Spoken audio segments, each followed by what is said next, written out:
Bismillahirrahmanirrahim. Innal hamdalillah nahmaduhu wa nasta'inuhu wa nastaghfiruh wa na'udzu billahi min sururi anfusina wa min sayyiati a'malina. May yahdihillahu fala mudhillalah wa may yudlilhu fala hadiyalah. Asyhadu an la ilaha illallah wa asyhadu anna Muhammadan abduhu wa rasuluh la nabiyya ba'd. Bapak-bapak, ibu-ibu, kaum muslimin dan muslimat yang semoga dirahmati Allah Subhanahu wa taala, yang semoga dianugerahkan keturunan yang banyak, yang soleh dan soleha, yang semoga diberikan keturunan yang selalu ingat kepada orang tua dan berbakti kepada orang tua, yang semoga bisa diberikan anak yang mulia semulia Abu Bakar, diberikan dan dianugerahkan keturunan yang setegar Umar, diberikan keturunan yang sedermawan Utsman, dan diberikan anak soleh secerdas Ali bin Abi Thalib. Assalamualaikum warahmatullahi wabarakatuh. Alhamdulillah, segala puja dan puji kepada Allah Subhanahu wa taala, kemudian salawat dan salam kepada junjungan kita, suri teladan kita, Nabi Muhammad sallallahu alaihi wasallam. Bapak-bapak, ibu-ibu, kaum muslimin dan muslimat, insyaallah pada kesempatan kali ini kita akan membahas suatu fikih muamalah yang termasuk fikih kesehatan kontemporer. Permasalahan yang mungkin baru muncul di zaman ini. Ya, bahasa fikihnya disebut dengan fikih nawazil. Ya, fikih tentang kontemporer yang mungkin di zaman dahulu ini tidak ada, tetapi di zaman sekarang ini sudah ada, dan alhamdulillah ulama-ulama kita sudah membahasnya, sudah mengeluarkan fatwa-fatwa terkait hal ini, sehingga saya di sini pun hanya sekedar membacakan fatwa-fatwa ulama terkait hal ini. Yang kita bahas adalah terkait dengan bayi tabung dan kesuburan pasutri. Bagaimana dari medisnya dan bagaimana dari sisi syariatnya, dan fatwa-fatwa ulama terkait dengan bayi tabung ini, permasalahan kontemporer. Mungkin sebelumnya saya mohon maaf, saya menjelaskannya ringkas mungkin ya, karena permasalahan bayi tabung ini cukup banyak dan kesuburan juga cukup banyak ya. Jadi saya menjelaskannya mungkin agak ringkas ya, dan waktu kita juga di sini agak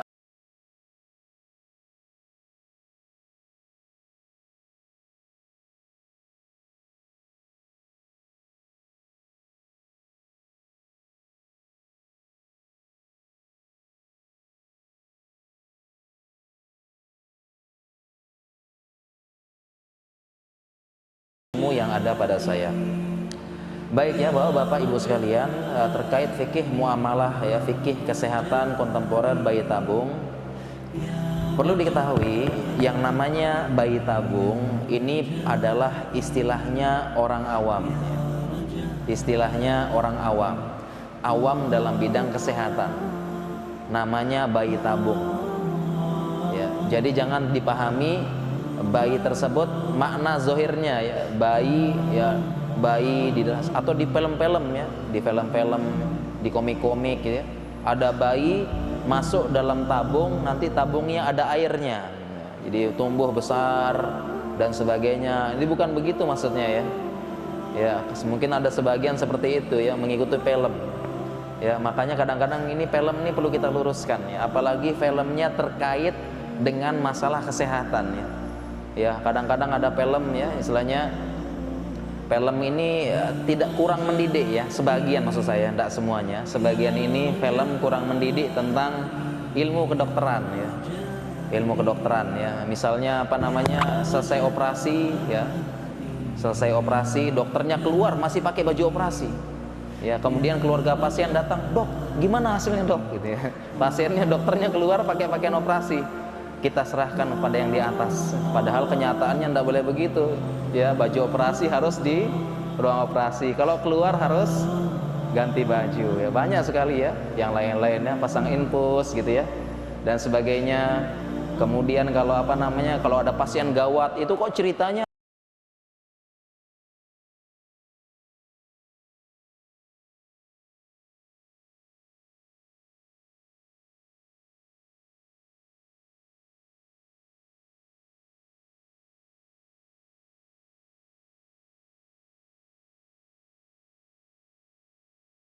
ya. Jadi sementara untuk bayi tabung ini ya perlu kita luruskan ya. Perlu kita luruskan bayi tabung, ya ini bukan maksudnya di bayi di dalam tabung, bukan, tetapi istilah awamnya. Kalaupun istilah medisnya, ini banyak istilahnya. Salah satunya adalah artificial insemination. Ya, jadi inseminasi buatan. Inseminasi maksudnya adalah pembuahan.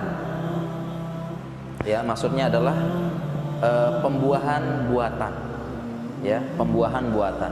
Oleh karena itu, macam-macam proses inseminasi ini macam-macamnya, banyak variasinya. Ini kita jelaskan dulu ya. Kita jelaskan dulu macam-macamnya. Macam-macam dan variasinya ini bermacam-macam ya. Mengenai bayi tabung atau inseminasi buatan. Secara umum ini kita bagi dua. Ya, secara umum ini kita bagi dua, inseminasi buatan. Yang pertama, dia inseminasi atau fertilisasi in vivo. In vivo artinya apa? Dalam. Di dalam tubuh maksudnya ya. In dalam ya. Fertilisasi di dalam tubuh. Bagaimana yang ini? Caranya adalah itu spermanya dari suaminya atau laki-laki diambil. Kemudian ovumnya, kemudian ini yang di dalam ya, spermanya laki-laki diambil, ya, kemudian dimasukkan atau disemprotkan ke dalam rahim, dimasukkan ke dalam rahim, rahimnya yang perempuan. Jadi pembuahannya tetap di dalam. Bedanya apa? Bedanya kalau yang ini spermanya laki-laki itu diambil yang sehat-sehat aja, diambil yang kualitasnya bagus. Jadi beberapa laki-laki ya mungkin yang kesulitan punya anak, dia kan diperiksa ya, diperiksa pemeriksaan sperma ya, sperma analisis. Ini diperiksa, kemudian spermanya diambil, kemudian dilihat di bawah mikroskop. Alhamdulillah saya pernah praktek langsung karena memang spesialisasi saya, ya saya sedang mengambil sekolah spesialis sekarang.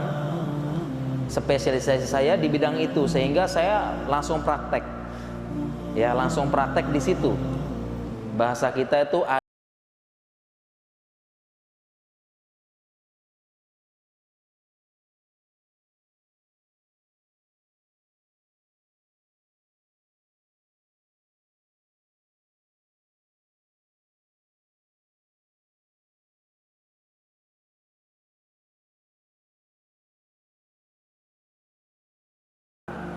memang kelihatan nanti ada sperma yang bagus, sperma yang lincah, sperma yang utuh, kelihatan nanti. Ada juga sperma yang kepalanya ndak ada, diem. Ada juga yang ekornya ndak ada, ndak gerak. Ada juga yang lehernya ndak ada juga sperma ada lehernya juga ya. Ada itu ya, kita lihat ya. Jadi kita menilai kualitasnya. Ternyata yang bagus sekian persen, yang buruk sekian persen. Kalau yang bagus masih banyak, kita belum anjurkan dulu. Ayo coba dulu lah. Coba cara biasa, enggak apa-apa. Tapi kalau jelek misalnya, jelek sekali, kemudian yang bagus cuma 1 sama 2, ya ini kan kemungkinan hamilnya susah ya. Cuma 1 sama 2. Ya akhirnya demikian. Akhirnya kalau seperti ini, barulah nanti kita ambil dan kita pilih sperma-sperma yang sehat aja. Jadi kemudian sperma ini yang disemprotkan ataupun yang dimasukkan ke dalam rahimnya istri itu sperma yang sudah bagus-bagus. Ya, sehingga dia tidak perlu bersaing dengan yang jelek ataupun apa yang jelek ini menjadi penghalang nanti, enggak. Ya, dimasukkan. Ringkasnya kalau yang in vivo berarti pembuahannya di rahimnya istri. Terkadang ya, terkadang yang seperti ini kadang-kadang gagal dengan berbagai macam faktor, nanti kita jelaskan ya. Gagal dengan berbagai macam faktor. Misalnya rahimnya istri itu mengalami gangguan, sehingga sudah dia bertemu, sperma sama ovumnya sudah bertemu, tetapi waktu nempel di dinding rahim istri tidak kuat, goncang, terlepas, terganggu, akhirnya tidak jadilah dia janin.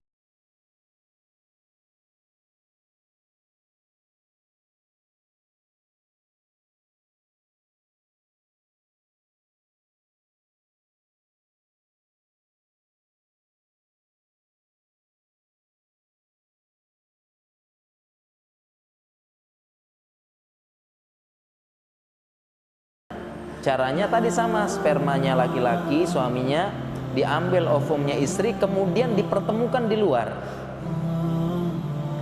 Tadi kan dipertemukan di dalam ya, pokoknya taruh aja deh, nanti dia yang nyegerak-gerak sendiri nyari. Tapi ternyata kondisi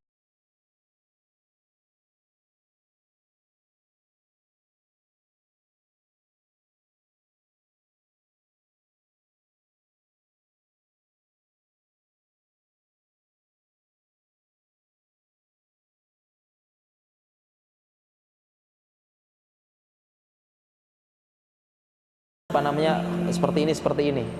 Nanti ada monitornya, nanti kita lihat. Oh, sperma ini udah kawin belum? Oh, belum. Kita lihat itu ya, ada nanti dilihatin, canggih sekarang. Ya. Calon bayi ini di luar ya, dipertemukan di mana? Di luar. Ya, dipertemukan di luar dengan kondisi yang dibuat stabil sebagaimana kondisi rem, sehingga mereka bertemu di luar, fertilisasi di luar, kemudian tunggu dia berkembang sedikit.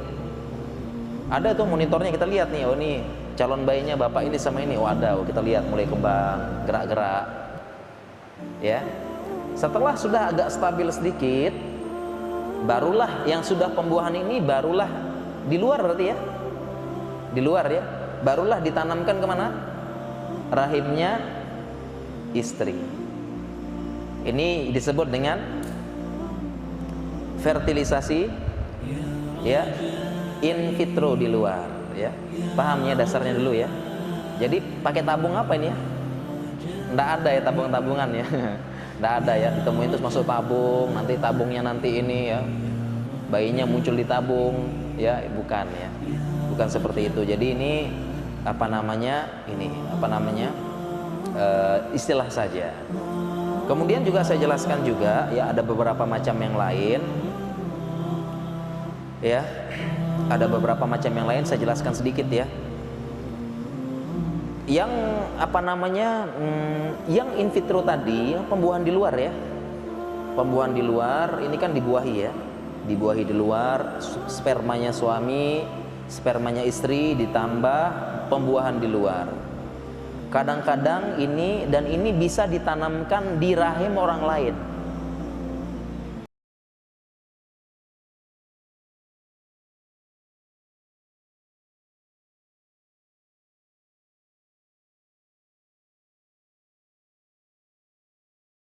Bahasa ini rahim pinjaman gitu aja lah, rahim sewaan. Ada juga seperti ini dan dipraktekkan di luar negeri.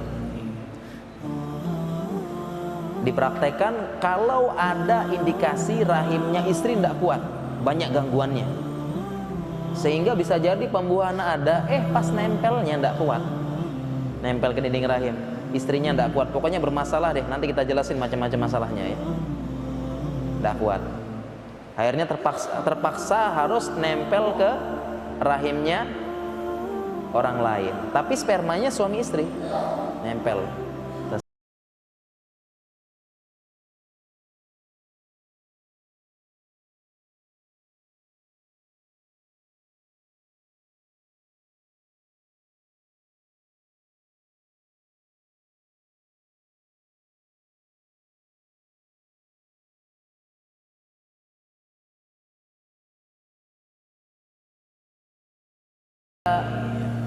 Pakai sama tadi juga rahim sewaan ya, ini kemudian dia pengen punya anak tapi tidak mau nikah. Ya sudah, dia spermanya dia dimasukkan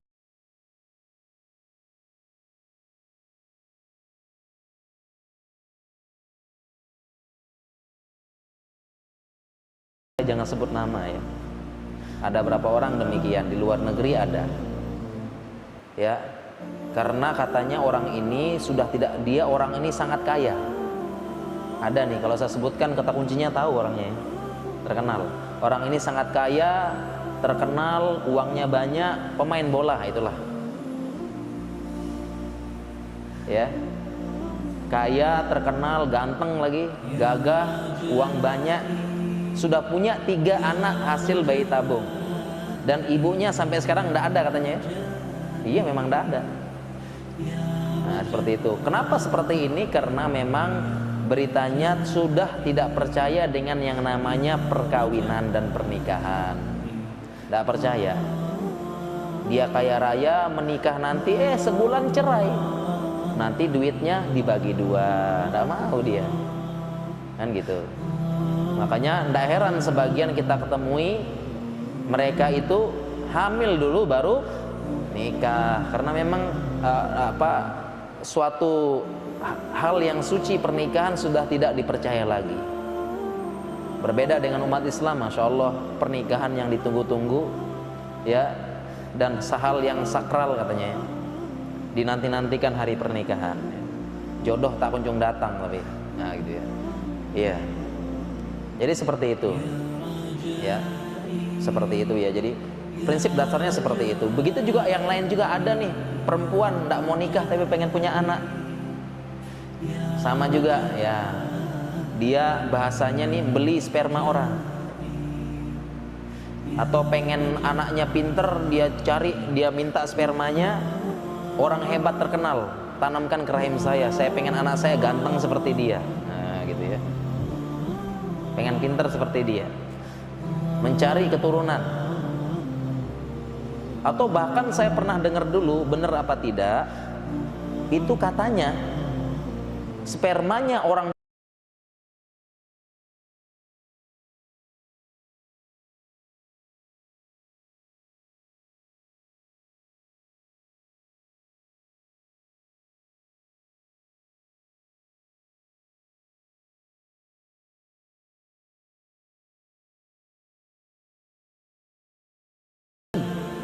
banyak yang mau beli. Karena harapannya nanti ini akan dibuat bayi tabung menghasilkan anak-anak pintar semuanya untuk negara tersebut, kepentingan negara tersebut. Dan terbukti kan anak-anaknya pintar-pintar ya, memang keturunan gini-gini nanti ya, dia untuk negara tersebut, kepentingan negara tersebut nanti menghasilkan ini supaya dia bisa ini dan sebagainya. Katanya walau alam banyak yang menawarkan, tapi alhamdulillah beritanya menolak beliaunya, alhamdulillah ya. Nah, jadi demikian ya, sudah paham ya dari dari konsep dasar dari bayi tabung. Paham ya konsep dasarnya ya. Demikian.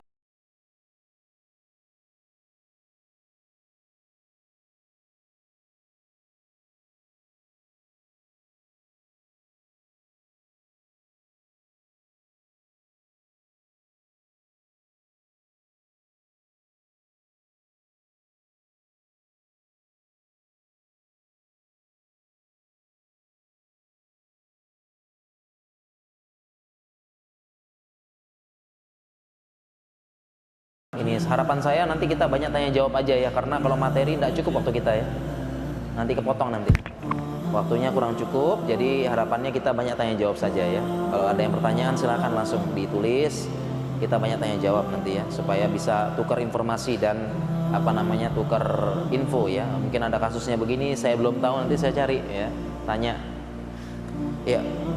Kemudian kita bahas sekarang bagaimana sisi syariatnya ya, bagaimana agama Islam mengatur bayi tabung ini. Yang pertama kita lihat nih, saya hanya membacakan fatwa-fatwa ulama. Jadi yang berpendapat ini bukan pendapat pribadi, saya tidak berani, ilmu tidak ada ini. Saya hanya membacakan fatwa-fatwa ulama terkait bayi tabung.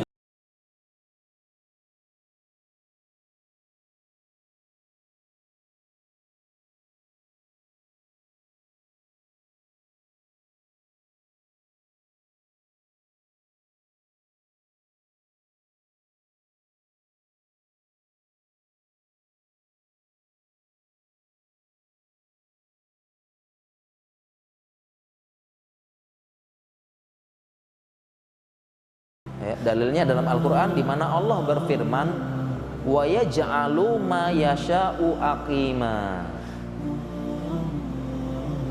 Dalam Al-Qur'an Allah berfirman,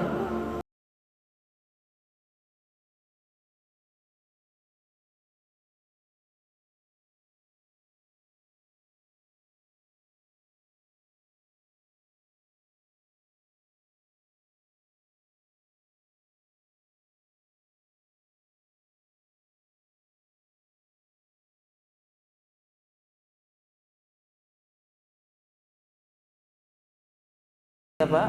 Wa yaj'alu ma yasha man yasha'u aqima. Dan Allah sudah mentakdirkan sebagian yang Allah takdirkan inginkan aqima mandul.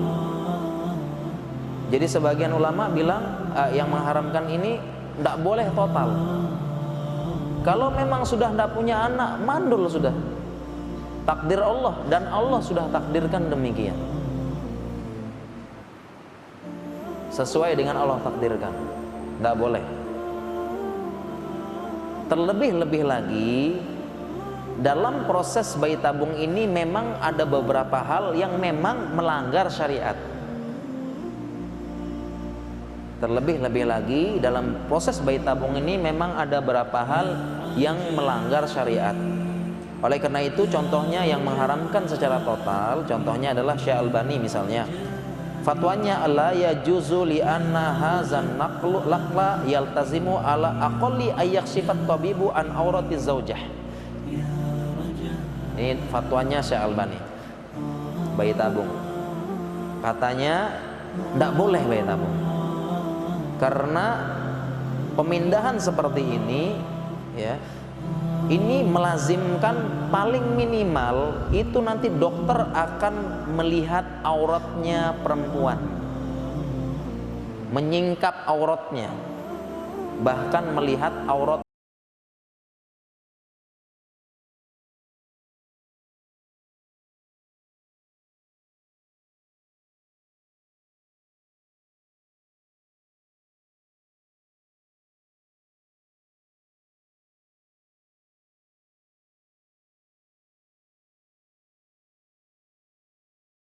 yang lain lagi. Syekh Jibrin Abdullah, Profesor Abdullah Jibrin dan yang lainnya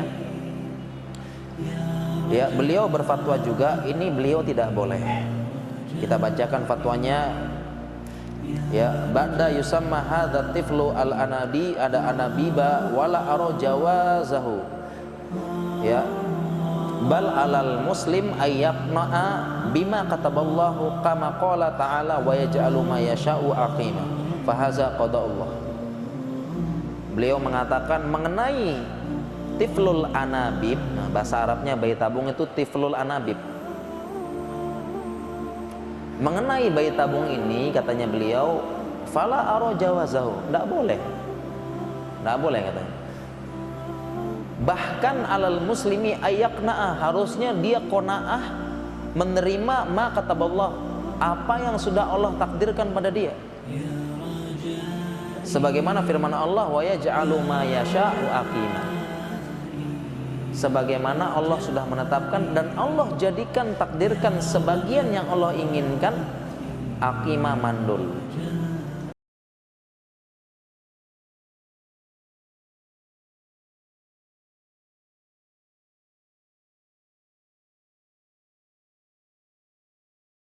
Mengharamkan secara total. Dan memang di prosedurnya nanti ada beberapa ya. Ini bukan hanya satu, ada beberapa hal yang memang melanggar syariat. Ya. Melanggar syariat. Kemudian ada pendapat yang lain ya. Pendapat yang lain, dan ini pun pendapat yang lain, fatwa yang lainnya yang membolehkan.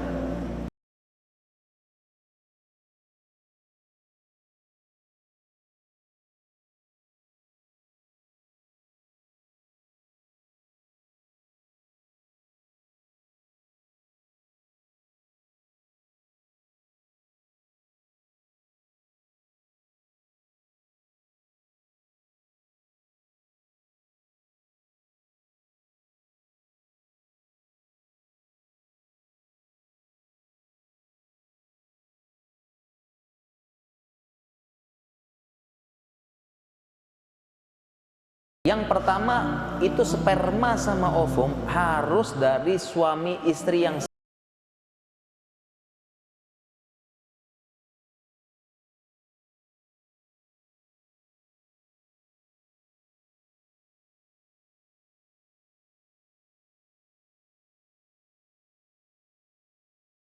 kayak tadi. Boleh enggak ada cewek belum nikah pengen anaknya ganteng pinter, minta beli spermanya orang ganteng sama pinter, biar anak saya ganteng-ganteng dan pinter, perbaiki keturunan katanya.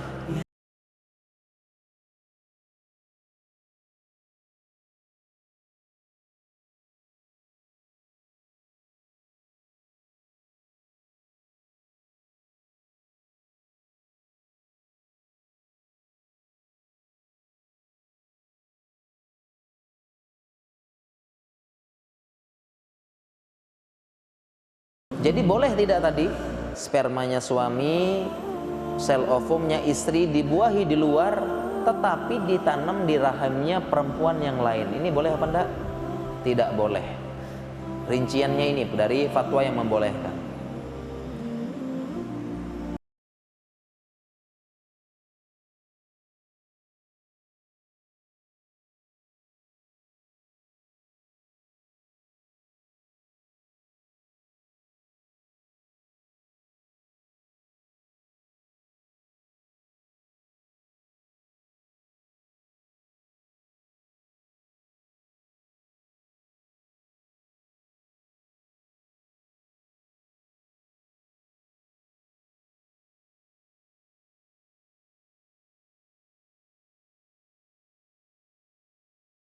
Ini fatwanya jumhur ulama di zaman ini.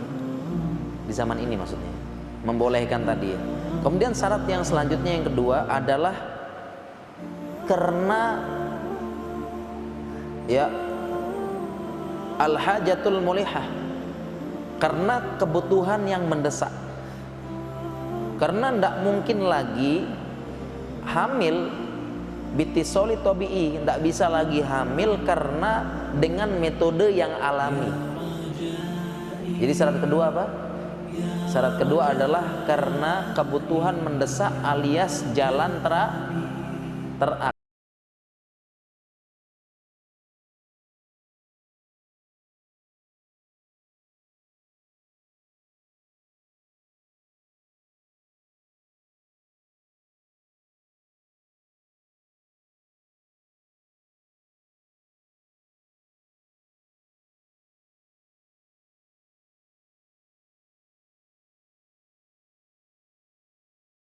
Jadi yang kedua syaratnya apa?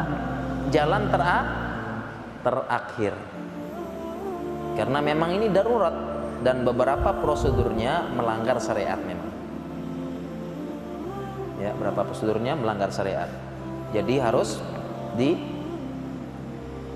apa namanya di jalan terakhir ya, metode terakhir. Tidak boleh. Makanya tidak boleh. Karena ada yang nanya nih, boleh tidak bayi tabung supaya dapat anak kembar katanya. Karena memang bayi tabung ini potensi dapat anak kembar dua, kembar.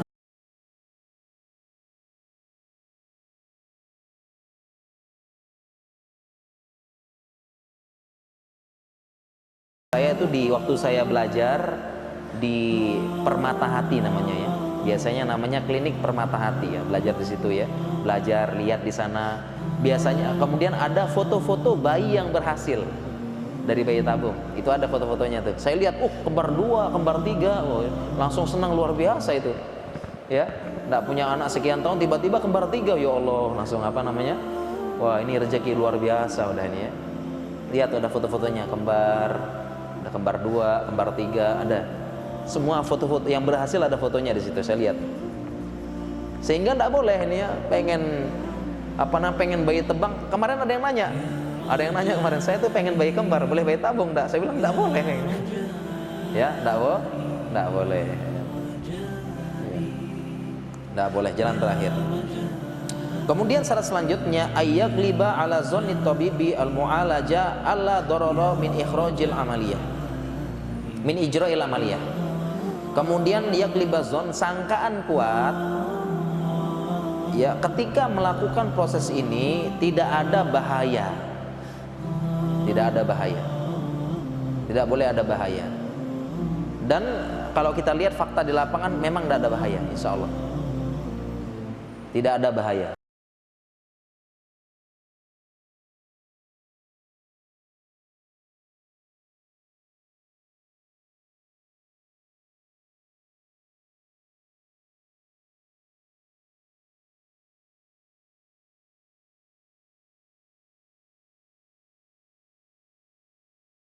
Dalam, kemudian cara kedua biasanya dioperasi,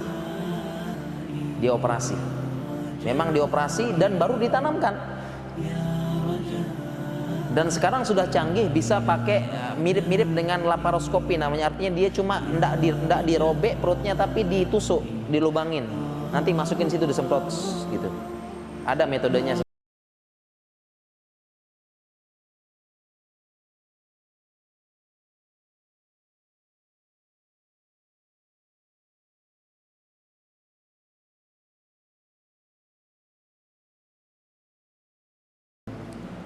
Tidak bahaya, aman insya Allah. Kemudian syarat selanjutnya, alla yakuna hunaka majalun liikhtilatil ansab.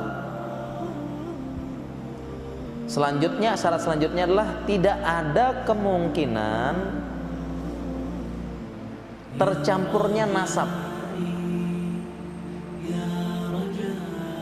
Tidak ada kemungkinan untuk tercampurnya nasab. Artinya begini, kita kan periksa spermanya ini nih, periksa spermanya ini, tiba-tiba salah campur atau salah kasih nama, namanya Pak Paijo, diambilnya paknya Pak Joko, maaf ya kalau ada namanya nih ya, Joko, ditaruh di rahimnya Painan misalnya.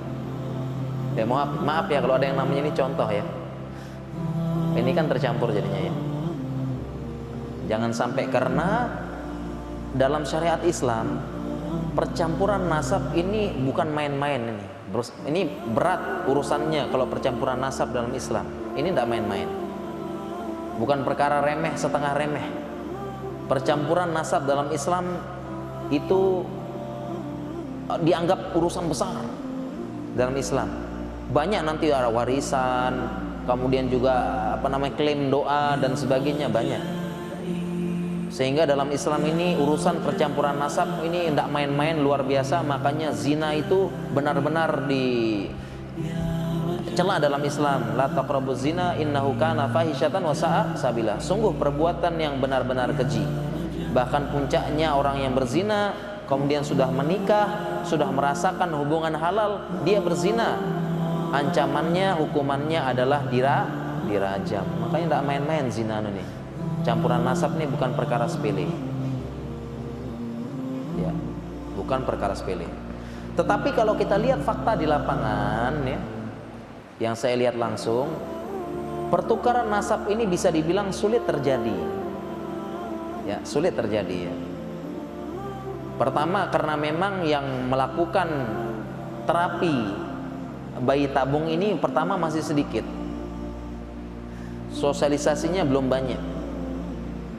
Masih banyak yang ragu-ragu, baik ragu-ragu begini, ragu-ragu prosedurnya, ragu-ragu hukumnya, ragu-ragu ini, sehingga memang yang prosedur bayi tabung ini masih sedikit, memang tidak banyak. Selain itu juga biayanya juga lumayan gitu. Tetapi sekarang sudah mulai dikurangi, sudah mulai disubsidi dan sebagainya, ada. Tidak semahal yang dulu bayi tabung. Dan kemudian juga penyimpanannya ya sudah diatur sedemikian rupa sehingga sangat sulit untuk terjadi pertukaran nasab. Cukup sulit kita bilang, karena sudah diatur, ada prosedurnya, ada ini dan sebagainya. Sehingga ini pendapat yang saya lihat dan pribadi, ini poin yang ini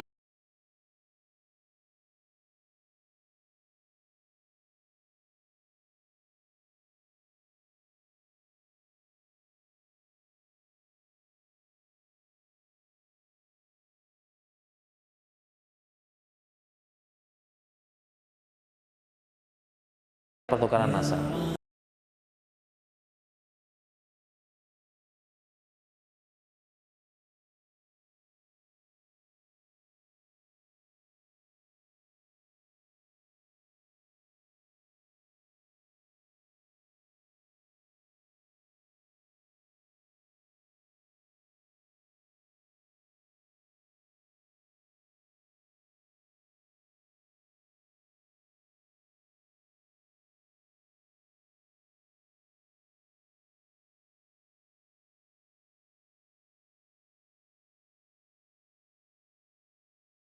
numpuk banyak ibu-ibu, satu kulkas isinya ini. Memang dikasih label, dikasih apa, tapi kan nanti salah ambil salah air dan sebagainya, banyak nanti bisa tertukar nasab. Ini berbeda. Nah, sedangkan kalau bayi tabung ini, kalau kita lihat fakta, dan ini memang bisa kita katakan cukup sulit terjadi percampuran nasab, cukup sulit.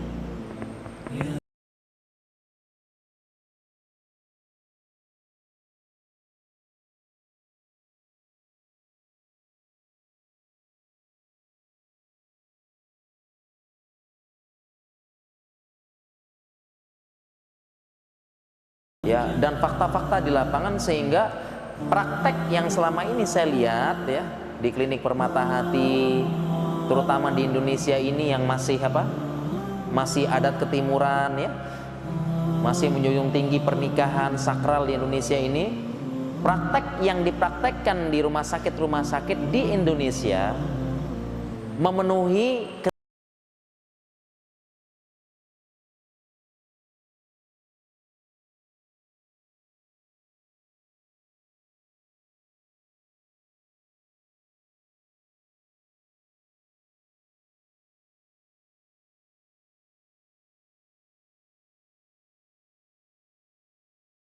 ada surat nikahnya dan sebagainya. Ini memenuhi kriteria syarat-syarat pendapat yang ulama ajukan atau ulama persyaratkan untuk bayi tabung, dan di Indonesia ini demikianlah prakteknya.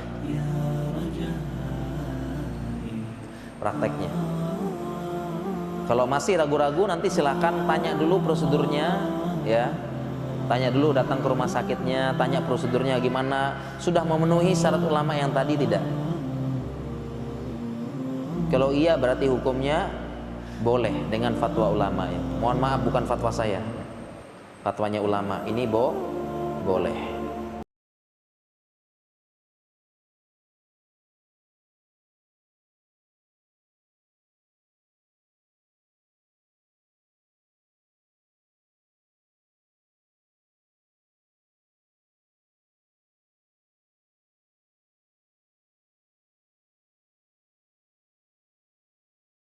Menjunjung tinggi adab ya, kedokteran di Indonesia ini masih menjunjung adab ketimuran.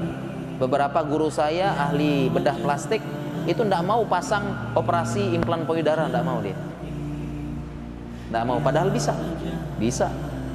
tapi tidak mau implan payudara karena kita masih adat kedokteran, masih adat timur, dan memang haram secara agama. Kalau di luar biasa di luar, apalagi di Korea, hadiah ulang tahun terbaik operasi plastik.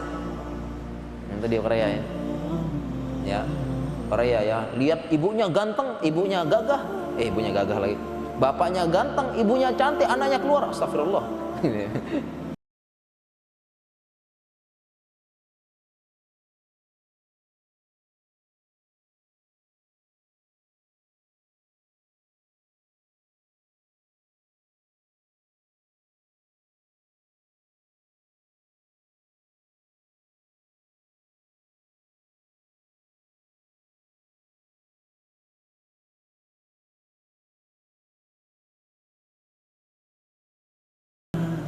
Oleh karena itu, fatwa yang lainnya saya ringkas aja. Ada fatwa ada beberapa lagi rincian dari beberapa ya, dari beberapa ulama ya. Ringkasnya lagi, ini ada fatwa dari Majelis Majma' Fiqih Al-Islami. Majma' Fiqih Al-Islami ini adalah suatu kumpulan bagian dari Rabithah Alam Al-Islami. Majma' Fiqih Al-Islami ini kumpulan dari kumpulan dari ulama-ulama ahli fikih dunia. Mereka melakukan pertemuan rutin setiap tahun membahas fikih-fikih kedokteran atau fikih-fikih kontemporer. Ini ya, Majma' Fiqih Al-Islami berkumpul setahun sekali, mereka ahli fikih dunia ngumpul, kemudian mereka mengundang misalnya bahas bayi tabung nih. Ini fatwanya kan yang saya bacakan ini, selanjutnya fatwa Majma' Fiqih Al-Islami tadi. Ini yang saya mau bacakan. Itu dia mengundang ahlinya. Ya. Mengundang ahlinya datang. Sehingga ulama-ulama ini tanya dulu sama ahlinya, gimana sih bayi tabung itu, gimana prosedurnya, gimana rinciannya, gimana ininya. Nah, ini komunikasi dulu. Setelah ngobrol dengan dokter diundang, ahlinya pula diundang. Setelah begitu barulah mereka mengeluarkan fatwa. Ini fatwanya yang disepakati bersama. Ya.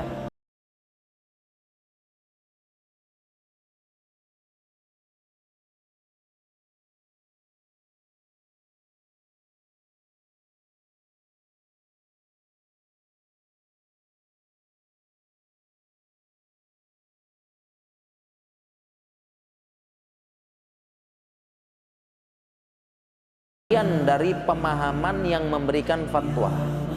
Artinya begini, kalau pemberi fatwanya salah memahami konteksnya dan keadaannya serta fiqhul waqi'nya, maka fatwanya juga salah. Fatwanya salah. Ustadznya, ulamanya tidak salah. Fatwanya salah karena informasi yang salah sampai ke mereka. Paham ini ya? Nah, ini fatwa dari Majma' Fiqih Al-Islami, luar biasa ya, mereka sering membahas-bahas seperti itu. Saya bacakan ringkasnya, kurang lebihnya sama seperti tadi kesimpulannya.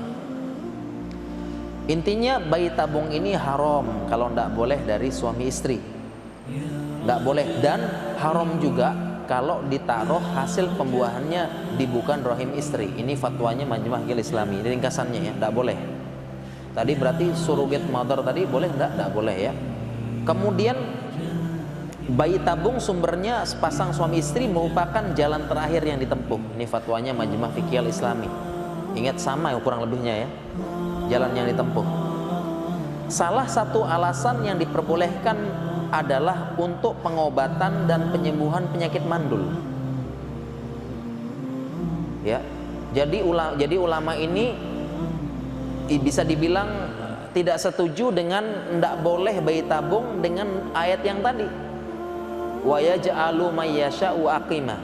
Allah sudah takdirkan di antara hambanya ada yang mandul. Nah, ulama yang ini tidak setuju karena ini dibilang apa, lil ilaj, pengobatan.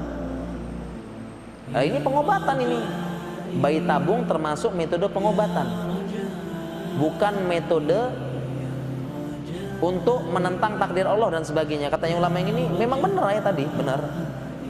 Allah jadikan, takdirkan ada yang mandul, dan memang kita lihat di lapangan ada, tidak punya anak sama sekali. Dan diatur dalam syariat Islam, dalam ilmu waris, wa inkanu kalalah, kalau mereka kalalah tidak punya anak sekian, ini pembagiannya begini, diatur dalam Islam. Ya, diatur dalam Islam. Sehingga kata ulama yang membolehkan ini memang benar. Tetapi ini adalah metode pengobatan. Salah satu metode pengobatan, sama kayak bedah tadi. Bedah, ya, orang mau kencing tidak bisa, ketahan dengan batu, dioperasi, batunya diambil, loh, lancar lagi, ya kan? Iya. Sama kayak tadi. Ya, sama kayak tadi, mungkin dia sel telurnya bagus. Ini kan sel telurnya bagus, perempuan kan rahim gini ya, bentuknya kayak sayap ya, di tengahnya rahim, kemudian kanan kirinya tuba Fallopi atau ovariumnya, tempat ininya kan. Bisa jadi juga ini sel telurnya perempuan ini bagus, tetapi ya untuk ke rahim itu terhambat. Bisa jadi karena tuba Fallopinya ada kista besar, ya, sehingga salurannya kehambat, tidak bisa keluar. Atau bisa memang salurannya itu rusak, jelek, sehingga ini telurnya masih bagus, telur masih bagus, tapi salurannya rusak, sehingga tidak bisa lewat, tidak bisa ke rahim. Gimana? Dari ovariumnya lewat ovarium tidak bisa, ini rusak rahimnya, kena penyakit atau apa. Tapi udah ada. Nah, caranya sekarang ini pengobatan, ini diambil kemudian tinggal ditaruh. Nah, gitu ya. Sehingga katanya ulama ini pengobatan, boleh, ya, boleh. Jadi ada yang seperti itu memang ya, kelainannya memang ovumnya bagus, tapi untuk ke rahimnya tidak bisa karena saluran tubanya rusak, karena ada mioma besar, kehambat, ada kena penyakit degeneratif atau tumor dan sebagainya. nggak bisa lewat. Ya sudah, tinggal diambil, taruh. Ya, diambil, dibuahi di luar, taruh di rahim.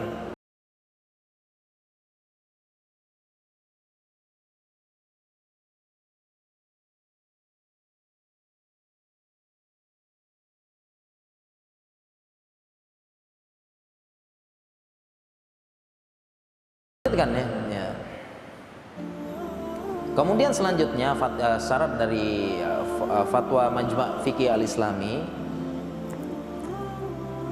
diupayakan yang melakukan operasi adalah dengan urutan sebagai berikut. Karena operasi perempuannya perlu dioperasi tadi ya. Dengan urutan sebagai berikut: pertama, dokter wanita muslim. Yang kedua, dokter wanita non muslim. Ketiga, dokter laki-laki muslim. Yang keempat, dokter laki-laki non muslim. Itu urutannya.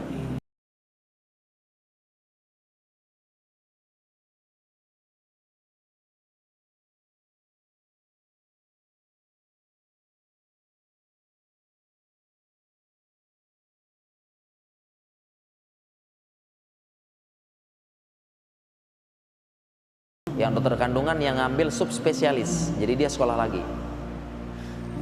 Fakta di lapangan bagaimana? Ada yang perempuan, jadi kita usahain perempuan dulu. Kalau memang ada, kita minta, bisa diminta, pasien berhak.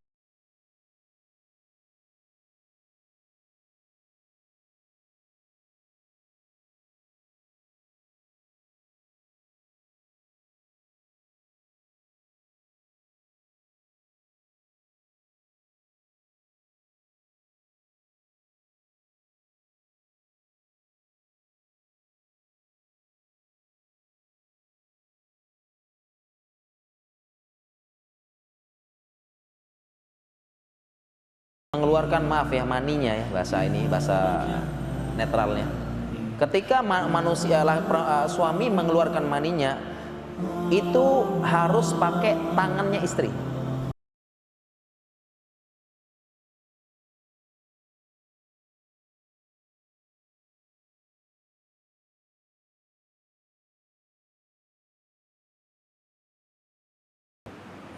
Ya, ini syarat selanjutnya ya.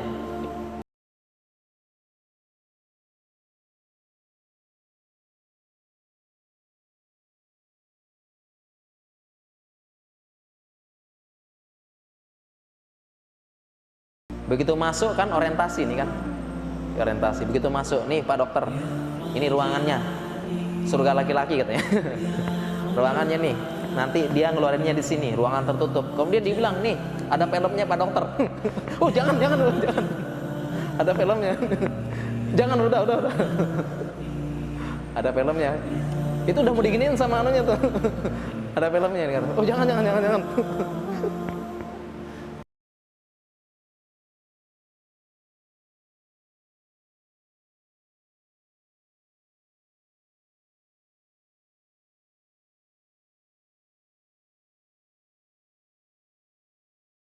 Pakai apa? Tangan istri. Dan ini hukumnya boleh. Hukumnya boleh. Mau ndak bayi tabung juga boleh. Mau sedang lampu merah juga boleh. Istrinya sedang lampu merah, sedang haid ya, boleh. Dalilnya apa? Dalilnya dari ayat Al-Quran, nisa'ukum harthul lakum fa'tu harthakum anna syi'tum.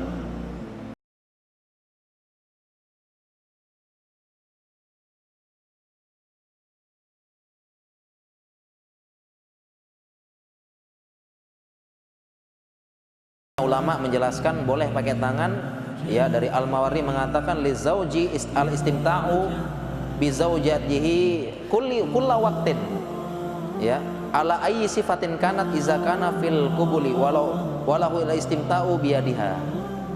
Jadi boleh laki-laki istimta ya, bersenang-senang dengan tangannya istri. Kulla waqtin, kapanpun boleh. Ala ayyi sifatin, dengan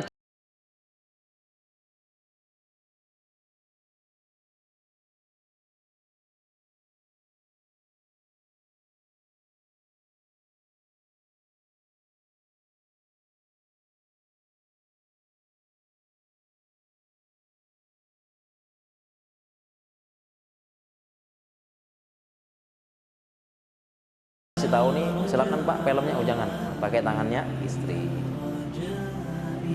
Sulit ini Pak dokter, sulit kalau pakai tangannya istri. Beda keadaannya di kamar sama di rumah sakit. Caranya mudah, biasanya nanti kita diminta supaya tidak berhubungan badan selama 3 hari atau berapa hari. Nah saran kita biar gampang keluar, ya itu jangan berhubungan badan ya seminggu atau 2 minggu lah, nanti gampang keluar karena sudah penuh. Yaitu salah satu tekniknya ya. Demikian. Jadi pas pemeriksaannya itu atau pas diambil ya jangan nanti ikut-ngikutan ya. Jangan lihat filmnya di situ dan sebagainya, jangan ya. Diusahakan demikian. Diambil kemudian dimasuk, nanti kemudian diperiksa. Biasanya nanti berapa kali? Yang pertama untuk diperiksa, dilihat jenisnya dulu. Periksa sperma analisis, dilihat. Ya, saya waktu itu praktek tuh, saya hitung beberapa yang sehat, berapa yang ini, berapa yang kepalanya habis, berapa yang bagus, hitung. Nanti hitung nanti sekian persen, berarti dia sekian persen bagus.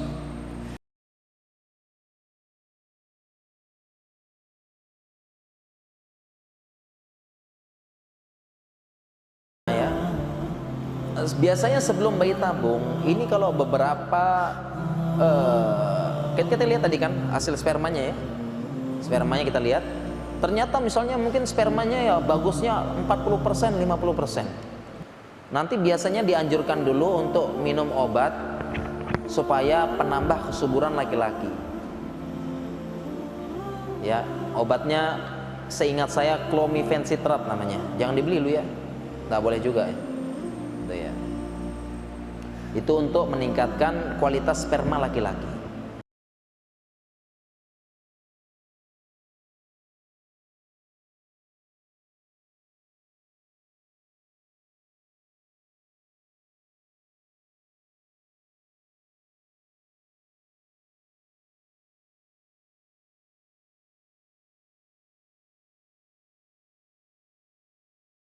Ya. Kemudian tempat salurannya dia punya gangguan apalah, prostat lah atau apalah ya, gangguannya sehingga pas lewat hancur duluan pas keluar, sehingga ada yang diambil langsung dari produksinya, mohon maaf ya, tempat produksinya di 2 bola itu ya, langsung diambil dari situ, ada operasi dulu.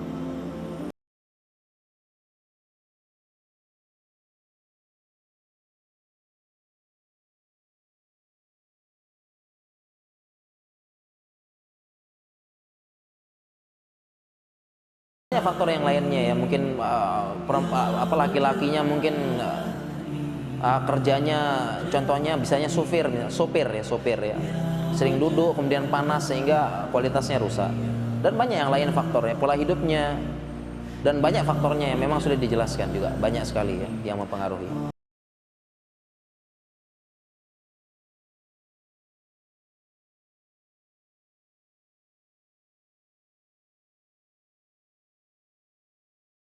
Jadi yang dimaksud dengan wayaj'alu ma yasha'u aqima itu berarti memang itu bukan mandul, belum mandul, karena masih ada sperma yang bagus kan, berarti belum mandul kan, bukan mandul ya.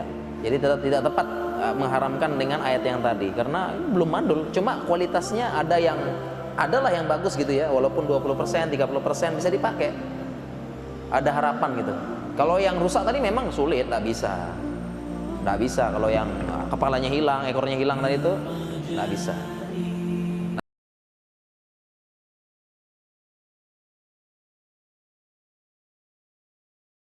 Nah, bisa jadi mungkin kalau yang mandul sekali itu berarti memang yang rahimnya benar-benar rusak, misalnya rahimnya yang rusak dan sebagainya.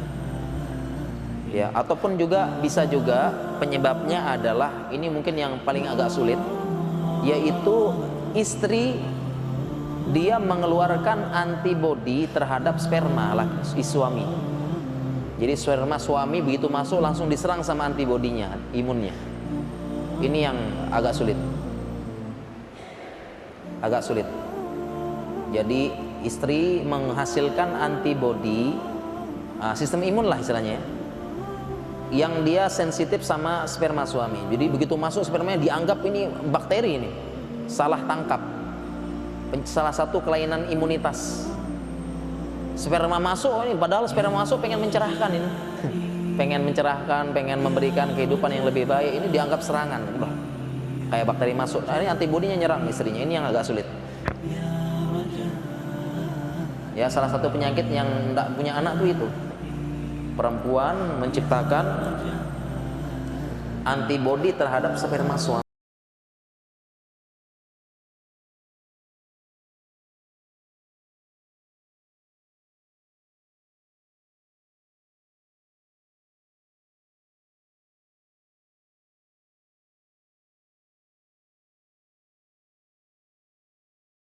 Prakteknya sudah sesuai dengan beberapa fatwa ulama. Kemudian ketika kita pengen coba, perhatikan beberapa arahan-arahan ulama yang tadi. Kita perhatikan ya.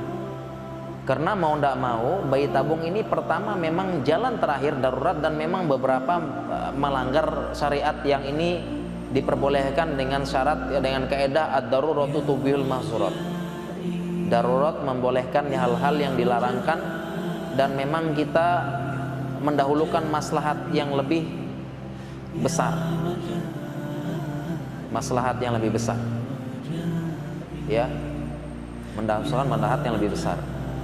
Sehingga nanti bapak-bapak, ibu-ibu sekalian, kaum muslimin muslimat yang rahmati Allah Subhanahu wa taala, jadi kalau ada yang mau praktek, mau coba bayi tabung ini, silahkan dengan syarat tadi yang disampaikan ulama. Ya mungkin sudah ada coba macam-macam ya, nyoba ini, nyoba ini, nyoba ini. 5 tahun belum punya, nyoba ini 10 tahun belum punya, nyoba ini 15 tahun, 10 tahun, 15 tahun, mungkin bisa coba bayi tabung dengan berdasarkan fatwa ulama dan memperhatikan arahan-arahan yang ulama sudah sampaikan tadi.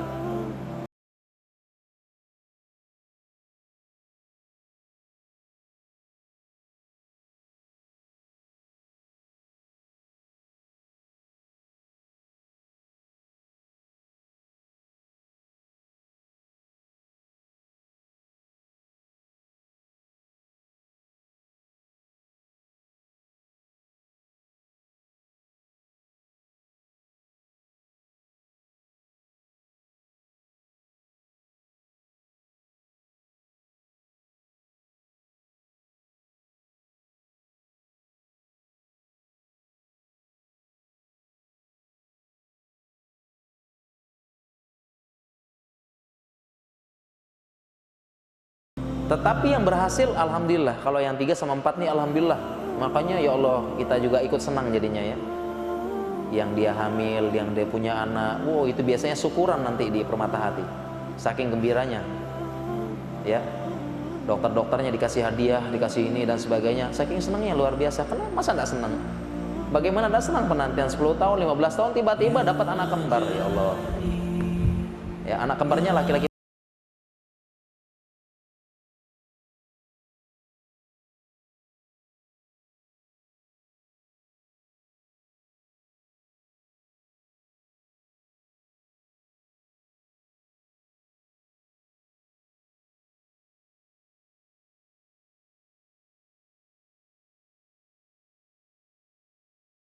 Tidak kontrol lagi ya, karena memang biasanya begini nih, karena memang bertahap.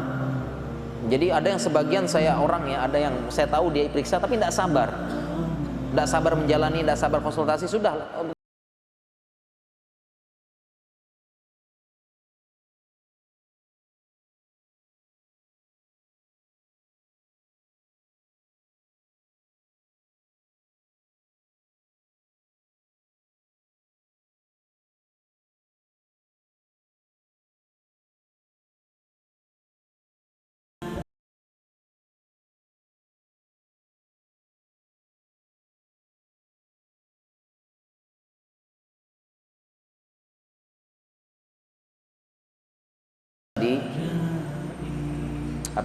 bisa dicoba dengan tadi ya, dikontrol terus, bangun komunikasi yang bagus dengan dokternya, dan tidak lupa berdoa kepada Allah Subhanahu wa taala dan melakukan sebab-sebab yang bisa mendatangkan rezeki berupa anak. Mungkin nanti kita bahas di kajian yang nanti ya, ini waktunya tidak cukup. Doa dan sebagainya. Ya. Dan mudah-mudahan nanti ada dari Bapak Ibu sekalian ya, kaum muslimin yang coba, kemudian Allah berikan anugerah berupa anak, alhamdulillah ya. Mudah-mudahan kita doakan semoga berhasil. Kemudian selanjutnya ya, ini kita bahas sedikit ya sebelum tanya jawab ya. Ada juga salah satu metode bayi tabung, ada namanya cloning manusia. Apa? Cloning.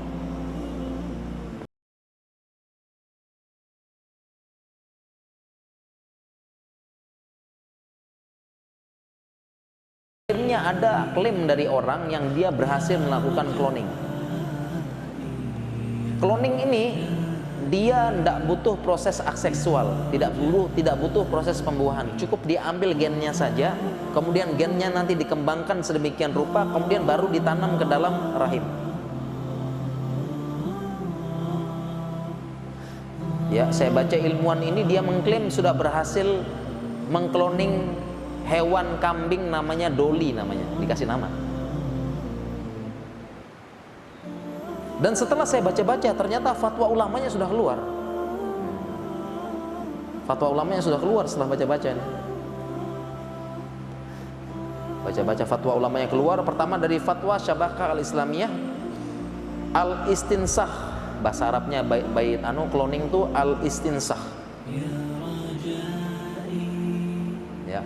Al-istinsahu kazalika yuaddi ila istiqnai aniz zawaj. Ya, wa yasja'u amaliyatil ijhad wa yahdimul mujtama'at. Nah, fatwanya adalah cloning ini bisa menyebabkan orang tidak mau nikah. Karena tadi cloning tadi dia cuma ambil gen sama sel, nanti dikembangkan, tanam di rahim. Kemudian bisa bermudah-mudah untuk gugurin dia, cloning ya, cloning tanam. USG 4 dimensi, kok jelek mukanya, gugurkan, nanti buat lagi.